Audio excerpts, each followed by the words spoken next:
கோபுரம் டிவி நேயர்களுக்கு இனிய வணக்கம். இன்று பிறந்தநாள் காணும் மற்றும் மணநாள் காணும் அத்துணை சகோதர சகோதரிகளுக்கும் எங்களது இனிய வாழ்த்துக்கள். பாபாவின் ஆசிகளோடு பல்லாண்டு காலம் நீங்கள் எல்லா வளங்களும் செல்வங்களும் பெற்று நலமுடன் வாழ வாழ்த்துகிறோம். பாபா அழைக்கிறார். அவரின் பொன்மொழிகளை கேட்பதற்காக, நம் பிரச்சனைகளை தீர்த்து வைக்கும் அற்புதமான கூட்டு பிரார்த்தனை செய்வதற்காக, மேலும் மனம் ஒருநிலைப்படவும் மனம் அமைதி பெறவும் அற்புதமான தியானம் செய்யவும் பாபா அழைக்கிறார். பாபா நம் கரங்களை பிடித்து அழைத்துச் சென்று அற்புதம் நிகழ்த்தவிருக்கிறார். வாருங்கள், பாபாவின் பொன்மொழிகளை தரிசனம் செய்வோம். அன்பு குழந்தையே, உன் மனதினுள் சிறு நம்பிக்கையாய் ஆறுதலாய் ஒன்று எழுந்து வந்து அவ்வப்போது தேற்றுகின்றதே, அது எங்கிருந்து வருகிறது என்று யோசித்தாயா? அது உன் ஆன்மாவிலிருந்து வருகின்ற என் வார்த்தை, ஆழ் மனதிலிருந்து நான் அனுப்பி வைக்கின்ற நம்பிக்கை. எனவே பாரத்தை என் மீது வைத்துவிடு. மீண்டும் நீ அதை எடுத்து சுமந்து கொண்டிருக்காதே. இனி எல்லாம் குறைந்து போகும். கவலைப்படாதே. என் வார்த்தையை நம்பு.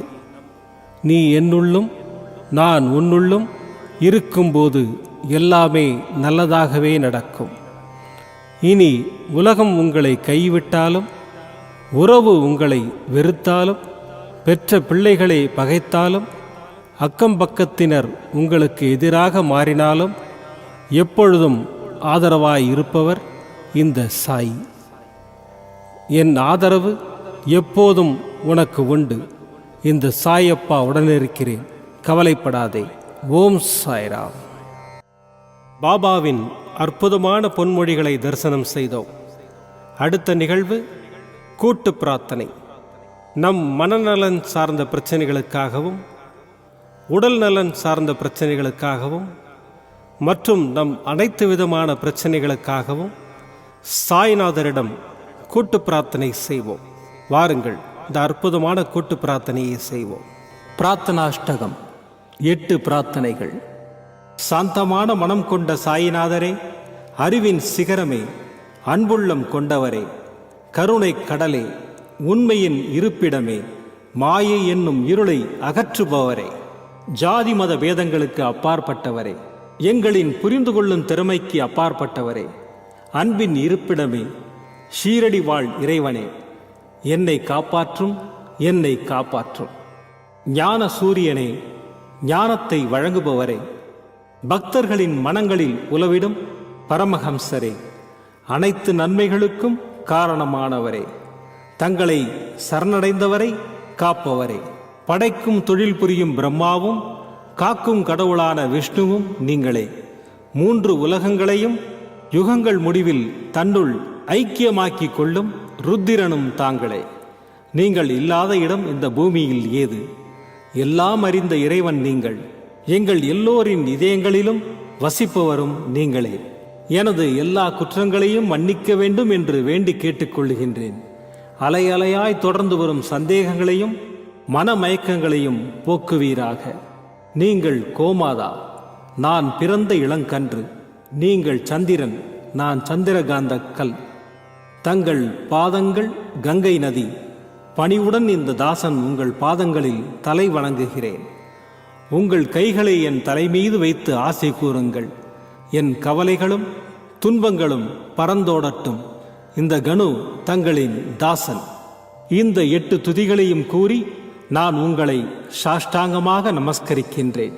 எனது பாவங்கள், துன்பங்கள் மற்றும் ஏழ்மை நிலை இவை யாவும் உடனடியாக விலகி ஓடட்டும். ஓம் சாய்ராம். ஓம் சாய்ராம். ஓம் சாய்ராம். அற்புதமாக கூட்டு பிரார்த்தனை செய்தோம்.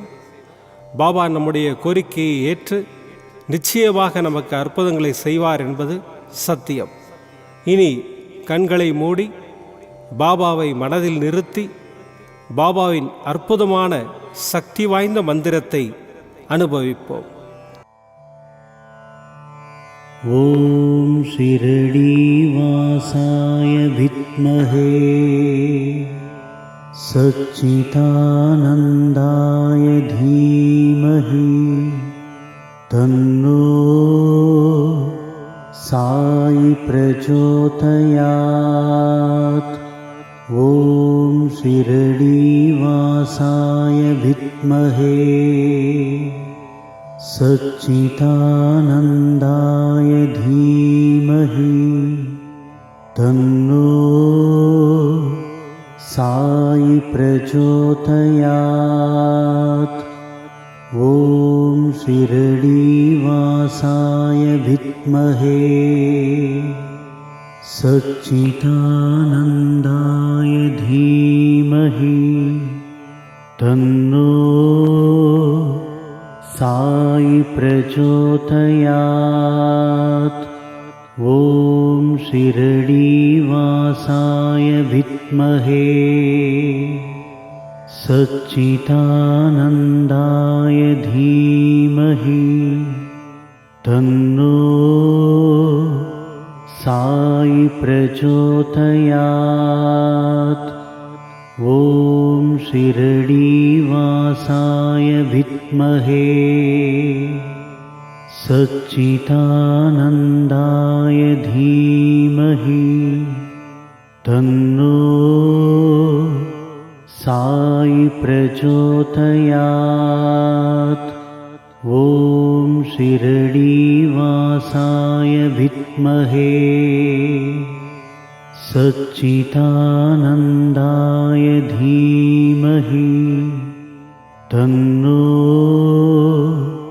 साई प्रचोदयात्। ॐ शिरडीवासाय विद्महे सच्चिदानन्दाय धीमहि तन्नो साई प्रचोदयात्। ॐ शिरडीवासाय विद्महे सच्चिदानन्दाय धीमहि तन्नो साई प्रचोदयात्। ॐ शिरडीवासाय विद्महे सच्चिदानन्दाय धीमहि तन्नो साई प्रचोदयात्। ॐ शिरडीवासाय विद्महे सच्चिदानन्दाय धीमहि तन्नो साई प्रचोदयात्। ॐ शिरडीवासाय विद्महे सच्चिदानन्दाय धीमहि तन्नो साई प्रचोदयात्। ॐ शिरडीवासाय विद्महे सच्चिदानन्दाय धीमहि तन्नो साई प्रचोदयात्। ॐ शिरडीवासाय विद्महे सच्चिदानन्दाय धीमहि तन्नो साई प्रचोदयात्। ॐ शिरडीवासाय विद्महे सच्चिदानन्दाय धीमहि तन्नो साई प्रचोदयात्।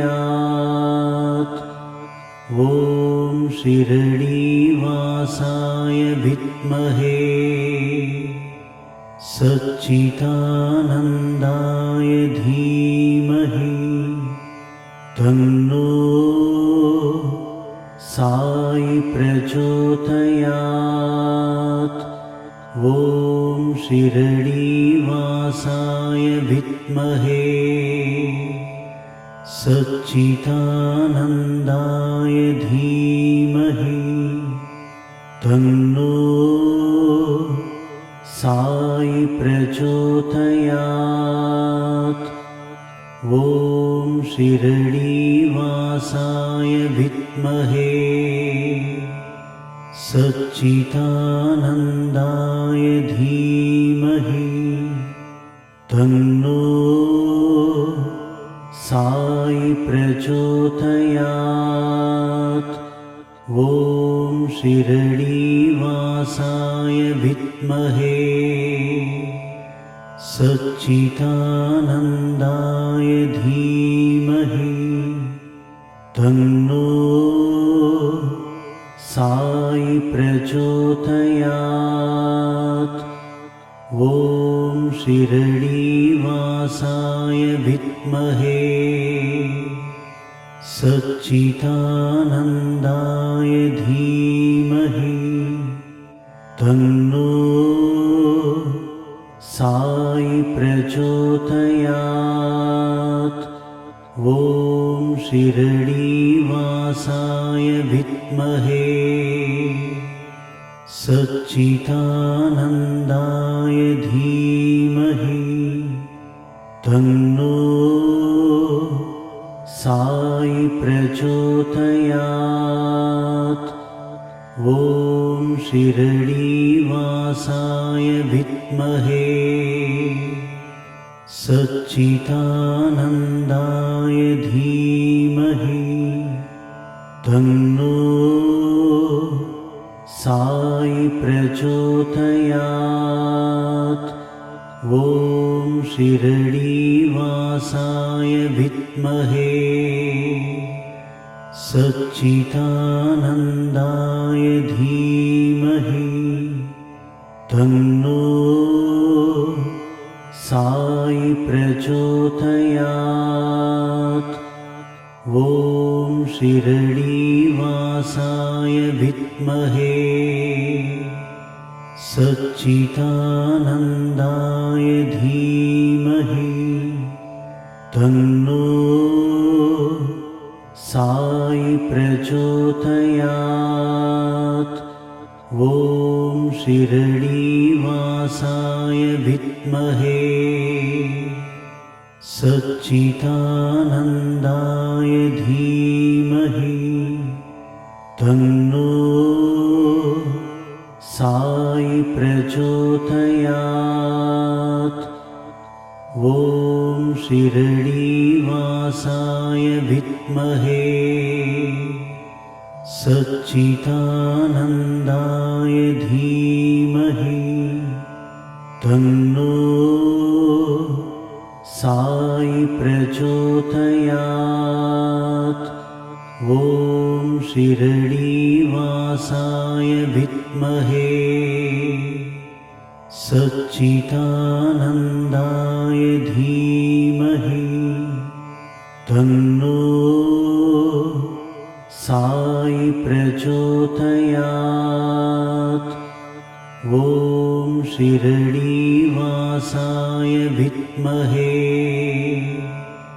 सच्चिदानन्दाय धीमहि तन्नो साई प्रचोदयात्। ॐ शिरडीवासाय विद्महे सच्चिदानन्दाय धीमहि तन्नो साई प्रचोदयात्। ॐ शिरडीवासाय विद्महे सच्चिदानन्दाय धीमहि तन्नो साई प्रचोदयात्। ॐ शिरडीवासाय विद्महे सच्चिदानन्दाय धीमहि तन्नो साई प्रचोदयात्। ॐ शिरडीवासाय विद्महे सच्चिदानन्दाय धीमहि तन्नो साई प्रचोदयात्। ॐ शिरडीवासाय विद्महे सच्चिदानन्दाय धीमहि तन्नो साई प्रचोदयात्। மீண்டும் நாளை காலை இந்த அற்புதமான பாபா அழைக்கிறார் நிகழ்ச்சியில் சந்திப்போம். நன்றி, வணக்கம். விதம் விதமான பக்தி நிகழ்ச்சிகளை உங்களுக்காக தந்து கொண்டிருக்கிறது உங்கள் கோபுரம் டிவி. உங்களுக்கு பிடித்த நிகழ்ச்சிகளை லைக் செய்யுங்கள், உங்களுக்கு பிடித்த மாணவர்களுக்கு ஷேர் செய்யுங்கள். மேலும் சப்ஸ்கிரைப் செய்வதோடு மட்டுமல்லாது அருகில் இருக்கும் பெல் பட்டனை கிளிக் செய்து கோபுரம் டிவி நிகழ்ச்சிகளை உடனுக்குடன் தெரிந்து கொள்ளுங்கள்.